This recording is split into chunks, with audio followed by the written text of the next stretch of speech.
KJP. No, it's KJV. KJV. White House Secretary KJP. Oh. Karine Jean-Pierre. Oh, no, that's not a KJV. I think we should just call her Karen.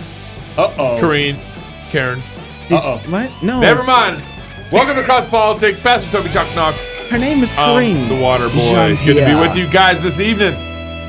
Hey, 4.5 weeks till lies. It's 6 weeks. Propaganda. No. Are you sure? Storytelling. Well, maybe people think it's 4.5 rated weeks. age. I hope it's. I got so much. It's only 2 weeks away. I got so many details. It's only 5 days away. Hurry up! You give me a blood clot. You had a vaccine shot? Uh-oh.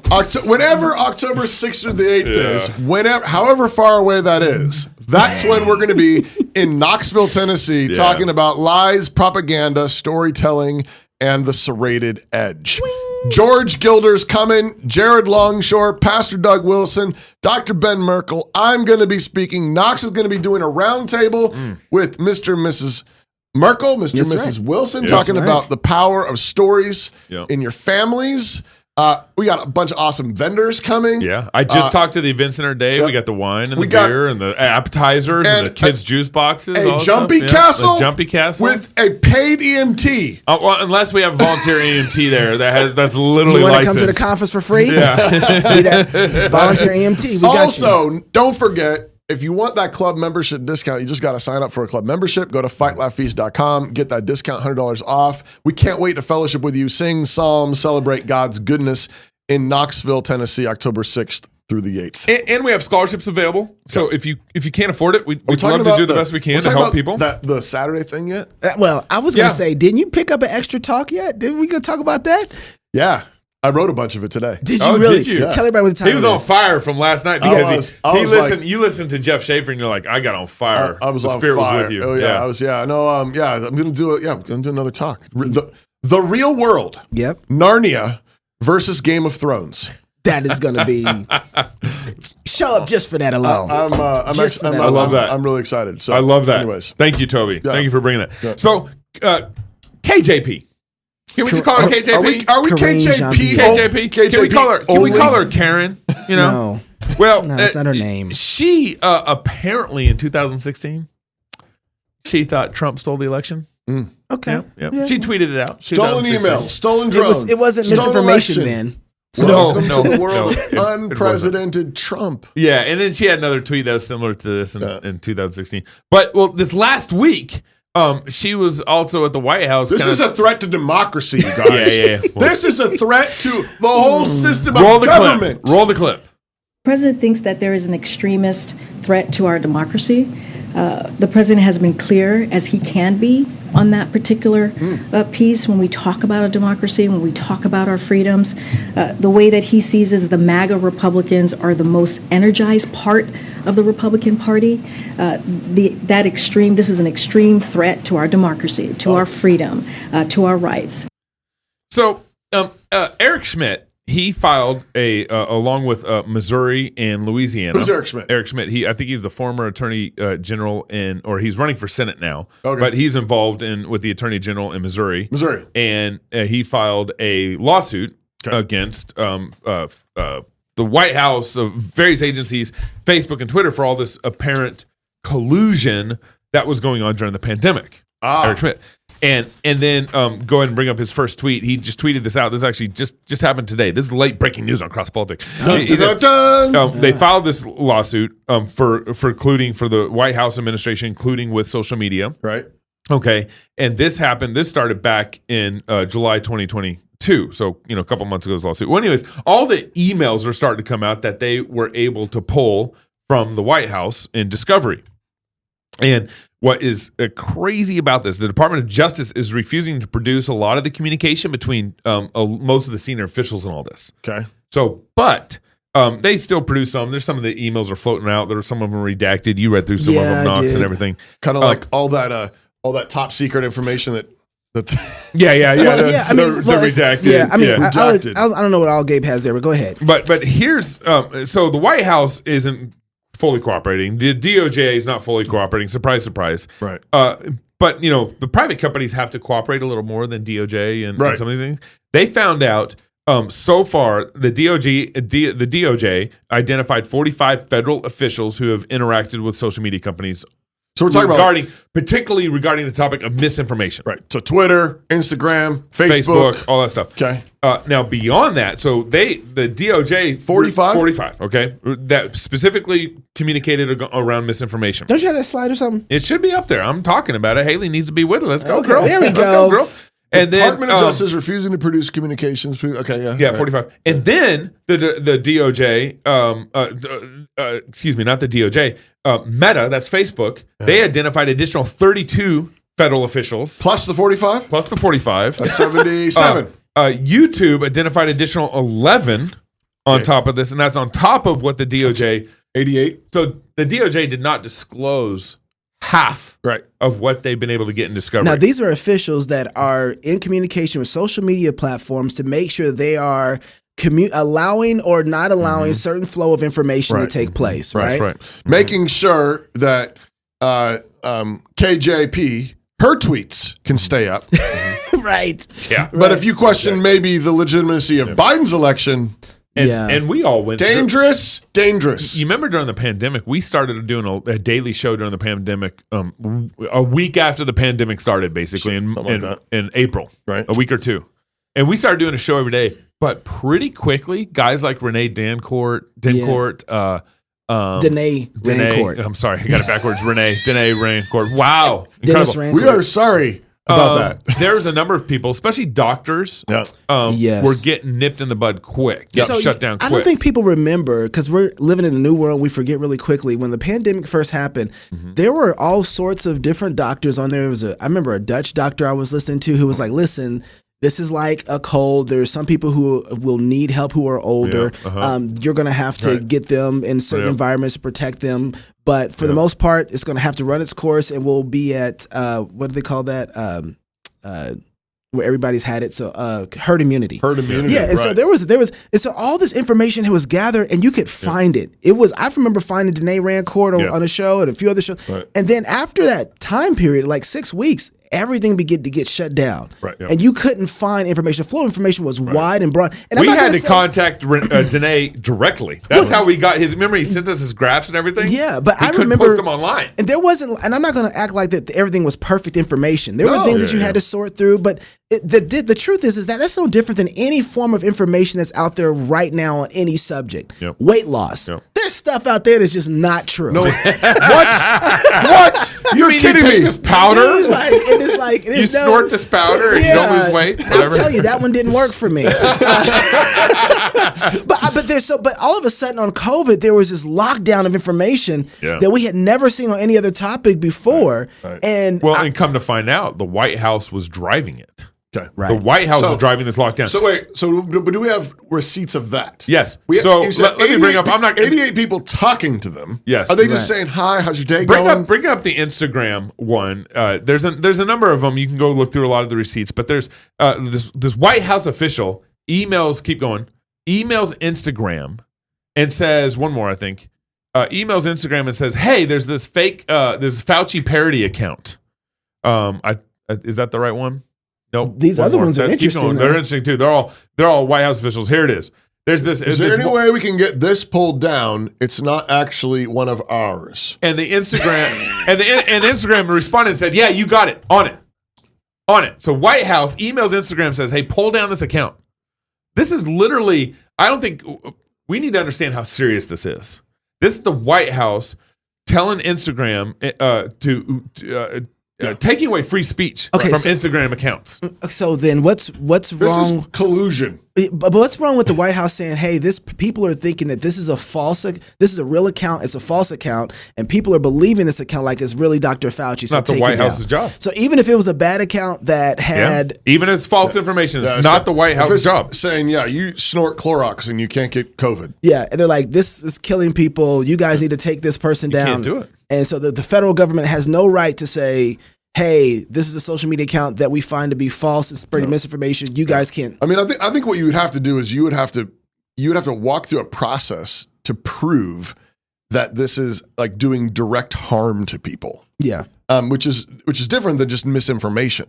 like you said, there's But misinformation. that involves testimony. That involves witnesses. Yeah, that but you have to walk through a judicial process, so that it's really clear that the federal government is not colluding with private companies to take away our First Amendment rights. But that's but a private email is not walking through a careful process. So would you say that what's lost here is due process? Yeah. So First Amendment right is lost. Federal government is and the Fourth Amendment due process. Right. And so you got due process. You got two places where they are not upholding the Constitution properly, which is what they're sworn to do. And they're violating it. Yeah. So this is an issue of broken oaths. And this is just like something silly. Right. Imagine for something that's really threatening the government in their COVID narrative and who they went after. Right. Well, and again, back to your point, KJP saying that the White House considers MAGA Republicans a threat to democracy. Threat to democracy. Yeah. What is democracy then? Right. Well, yeah. Right. Yeah. They have different. This is not a threat to democracy. Yeah. Right. That's what I'm saying. Like, so that's the thing is that like, so what the setup here is that if they can shut down accounts for misinformation because Dené Rancor thinks this is a cold or some whatever doctors think this is not as bad as the Imperial College studies speculate tell you if they can do that with COVID, right?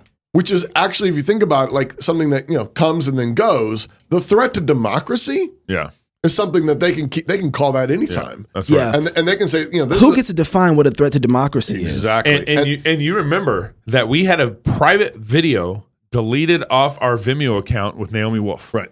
Because we were talking about Biden's connection to China. Right. And Vimeo deleted that private video. If you guys didn't know about this. I wonder if a White House official emailed Vimeo and asked them to take it down. Why would Vimeo care? Yeah. Right. That's a good question. Like, why would Vimeo's like, well, we just like people to post videos and stuff like that. Because I think our country is becoming a thugocracy. That's right. So what do you do then? It's more like it's more like the mob. Mm-hmm. It's like there's no rule of law. We aren't really the government's not paying attention to the Constitution. I'll scratch your back, you scratch mine. Yeah. And so big companies, Vimeo, YouTube, Facebook, Twitter, they know that there's cash outs in legislation, and all that money that we keep passing, the Inflation Maximizing Act, right? Well, they just passed the CHIPS Act, which is an Intel manufacturing semiconductor act, bazillions and bazillions of dollars that our Congress representatives keep passing. Because people, which gives them more money, big business to scratch their backs, bribe Vimeo, Facebook, Twitter, and so everybody wants to be on their good terms and not be you don't want to stand up against them and say no, we're a free speech. So these government officials should have been fired. Yeah, no, that's right. But also, I agree they should have been fired, and I would even go maybe publicly flogged. I'm fine saying that. We didn't talk about that offline. But here's the deal: is that's a lot less work. That's every less time we talk about theonomic penalties. Knox is like, but where's the flogging? Where's the flogging? We don't talk about flogging that much. We've forgotten about that. And I'm like, that might be an actual option.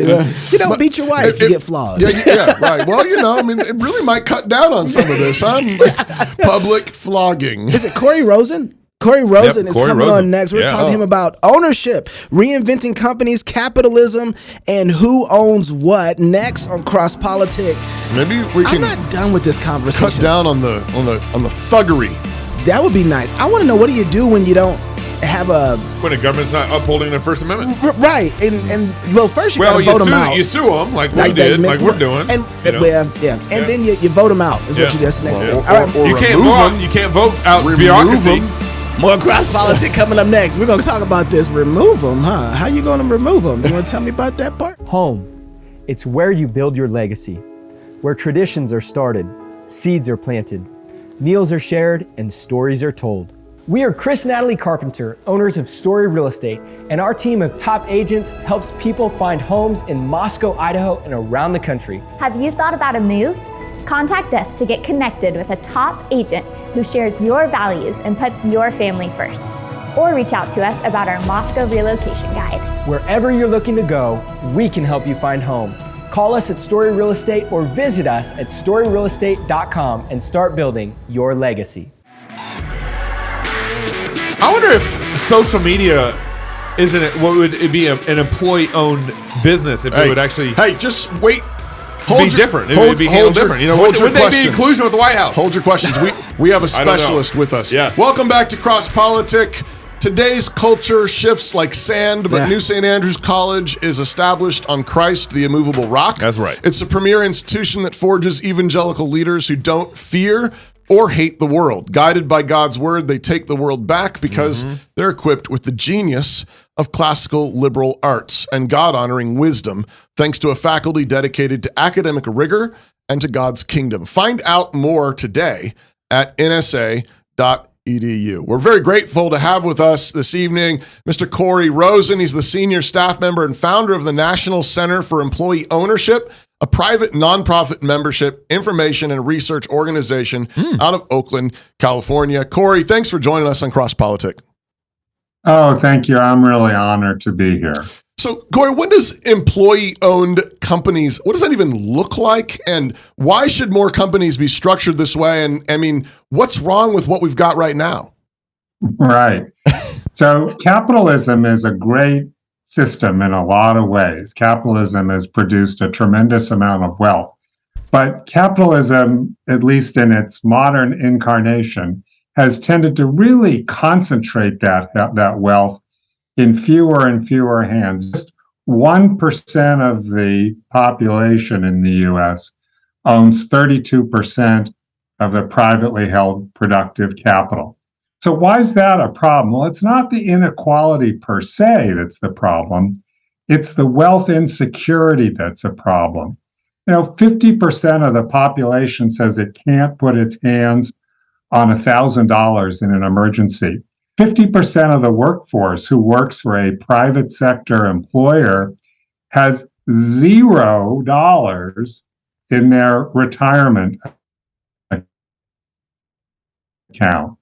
So since the 1970s, we've seen real wages stagnate, while real costs, health insurance, education, all these other things everybody knows about and struggles with, have gone up a lot. But the people who've owned capital since the 1970s, remember how many digits did the Dow have in 1973? It had 3. Today it has 5. So the growth in capital ownership in real dollars has been more than 8% per year. So if you owned capital, you did quite well. If you worked for people who own capital, you probably, many people anyway, are struggling. So what employee ownership says is a very simple idea. Let's find a way for ordinary people, ordinary working Americans, to become owners of their companies. Yeah. And so I think I can think of a number of employee-owned companies, but I have a positive view of this and I have a negative view of this. That I see the employee ownership model being very kind of a neat way to attach employees' work to profits. I like that idea. I think there's a capitalistic aspect to it. But then there's also kind of this socialistic aspect to it where it's like it's not fair that employees don't have ownership. There's this moral socialistic angle that I don't like, that I want to reject. And all this. And so what would like an employee-owned company structure look like? Sure. So this is not an issue of, well, it's fair, it's not fair. This is an issue of what works, what's pragmatic. And in the typical employee ownership structure, the most common plan by far is something called an employee stock ownership plan. And the way that works is really pretty straightforward. The company sets up a trust, and it's the same kind of trust that your 401k plan, for instance, would be in. But this trust is meant to acquire stock in the employer. So let's take the most typical arrangement. You've got an owner of a closely held company, and that owner is thinking about moving on, transitioning out. They're getting older. And they could sell to a private equity firm, and we all know what happens then. Oftentimes that's a reduction in employment, or the company moves, and the company's sold again in a few years. They could sell to another company, but the other company might have those same kinds of intentions. they have family members, maybe they can transfer them to those family members, but that's increasingly common. Mm-hmm. So instead, let's say that they say, well, I'd really like my employees, the people who helped me build this business, I'd like them to become owners. But they don't have the money to actually purchase the shares, but we're going to make profit in the next years. And those employees are the ones who are going to help us make that profit. So here's what we'll do. We'll borrow money. We'll put that money in the trust to buy my shares at a fair market value. Mm-hmm. And then that'll be paid for over time by the profits that these new employee owners create. Mm-hmm. And this, by the way, is exactly the same way that private equity buys companies. They borrow money, buy the company, and pay it back out of the future profits. That's right. But in the employee ownership model, the employees are the ones who benefit. In the private equity model, it's that small number of investors who benefit. So now it seems what's to me interesting about this is that please go ahead. No, it seems to me that with this model, I'm not against it, but also how are the employees? They aren't taking out any risk really in this. You got a loan that's taking out the risk. The company's on risk for the loan. It's like where's the risk for the employees to participate in this? Well, of course, the company could go bankrupt, so they don't pay the loan. It's a non-recourse loan. The employees don't have to take out their spouses to do this. And if it were, nobody would do this. But I think it's worth looking at a couple of things with this. First is, who supports this? Well, this is an idea that's been supported by everybody from Ron Johnson, the U.S. Senator from Wisconsin, very conservative, to Bernie Sanders, from the Republican Party platform to the Center for American Progress, from Ted Kennedy to Ronald Reagan. It's, in fact, the only policy that all three Jessies agreed on, Helms, Jackson, and Trump. So from the Republican conservative standpoint, this is what could be better, more capitalists. That's making capitalism even more capitalistic by making more capitalists. Does Bernie know that? From the liberal standpoint, it seems more equitable. Okay, so I get you there. Are the employees? I get you. Well, what I'm saying is, are the employees somehow getting too good a deal from as well? It only works if those impact these loans. Unfortunately, we have lots of data. The default rate on ESOP loans, so how many of those loans don't get repaid, is 2 per 1,000 per year. So essentially 0. Mm-hmm. So nobody loses here. The owners get a fair price. They get to preserve the legacy of the company they've built. The community wins because you've got more people with more wealth to invest in the community. And it turns out that the employees have retirement accounts about 3 times what the retirement accounts of people in comparable companies that have retirement plans are. Wow. So run a scenario with me on this. Go ahead, Gabe. Just take the whole show. Just, hey, Pastor, I'll chill over here with you. That's all right. We're going to hang out over here. Go ahead. You got a question? No, you got it. Because I'm looking into this. What if Facebook was an employee-owned company? How would it function differently in the market? We just got our news segment. We just covered the recent White House collusion with social media on misinformation, which I'm sure you're familiar with. And the White House basically violating First Amendment rights and trying to working with Instagram to censor people and so forth. Would this kind of thing play out differently if it's employee owned? It's hard to say how it would play out in those sorts of political terms. And there's plans other than ESOPs, is that they're really focused on the employees getting a financial benefit. The employees don't have a governance role typically in these companies. They may have, and ESOP companies typically do, a lot of opportunities to contribute ideas and information, but they're not setting policy for the company. So at Facebook, they actually give everybody restricted stock or stock options, and Facebook, a lot of millionaires when it went public amongst its ordinary employees, but it doesn't change their governance. I do think when you look at public companies, though, that if you're the CEO of a public company, what are you worried about? You're worried about next quarter's earnings, because if they're not good, your investors, quote unquote investors, who aren't really investors, they're more like people betting on a horse at the racetrack. Mm-hmm. They're not there to invest their money long term. Your stock buyers are going to sell their stock. So there's not much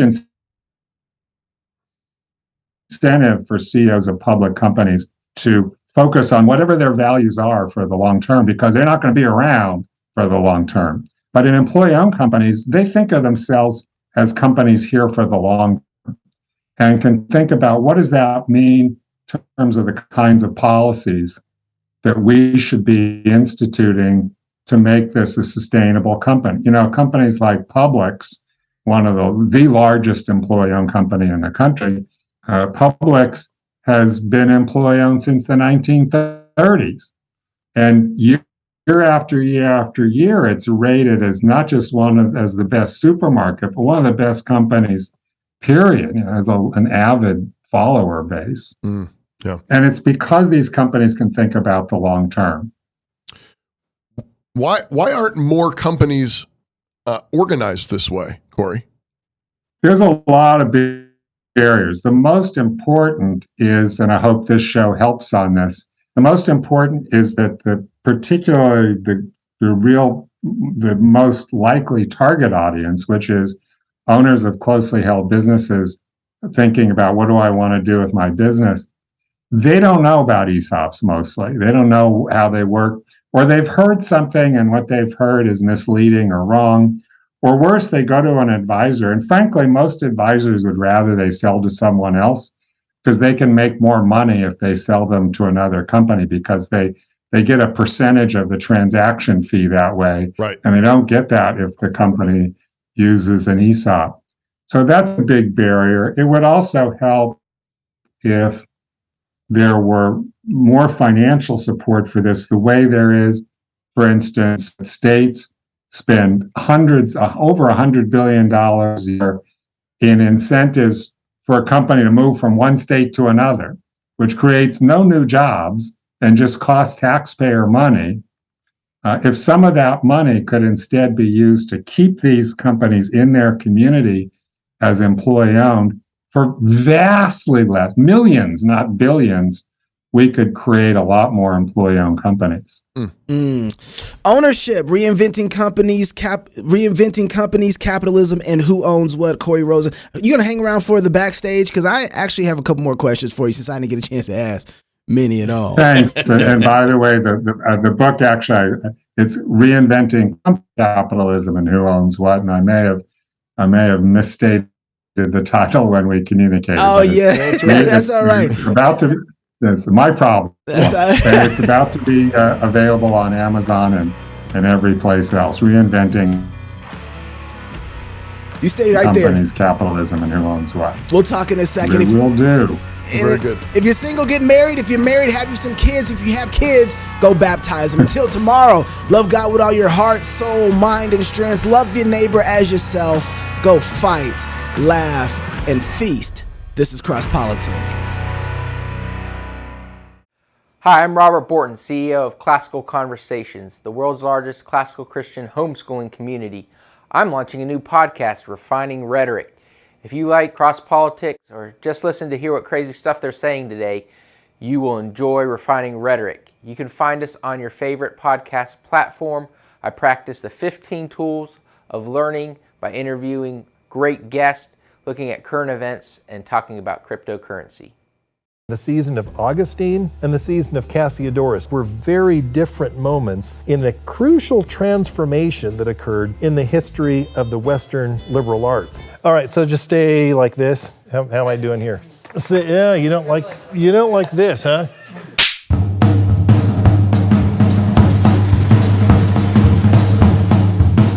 What does does a Christian education look like when non-Christians are the ones who control the institutions of learning? This is a question that confronted Bishop Augustine of Hippo in North Africa in the 5th century AD. Augustine lived at the twilight of the Roman Empire. He himself had been trained with the best learning that Rome at that time had to offer. He himself actually came through the ranks and taught rhetoric in some of the best schools. And it was then, after he had come of age, that he converted to Christianity, but he wanted to continue the project of education, but this time for Christians. And so he had to confront the question, what does a Christian education look like when the unbelievers control the field? When they control the institutions, when the whole apparatus and curriculum of learning emerge from a pagan environment. And so Augustine wondered, what is it that Christians should jettison? What is it that Christians can embrace? What is it that Christians can adopt but in modified form? These are the questions that Augustine confronted when he sought to educate Christians in an environment when unbelievers dominated the field. A century later, we see a man in the south of Italy named Cassiodorus who faced a very different educational landscape. He had to ask, what did a Christian education look like in an environment where unbelievers had abandoned the project of education altogether? The infrastructure of learning had entirely eroded. If education was to proceed at all, it had to proceed on the foundation of Christianity. The Christians had to be the ones preserving education. What does a Christian education look like when Christians are the ones forming the institutions, when Christians are the ones organizing the curriculum? Well, these two seasons in the history of education, the season of Augustine and the season of Cassiodorus, just 100 years apart, were very different moments in a crucial transformation that occurred in the history of the Western liberal arts. We're going to be studying this story. We're going to be going back to the sources. We're going to go back to Augustine. We're going to go back to Cassiodorus. We're going to ask ourselves which of their predicaments most resembles our own. Which can we learn from Augustine's period?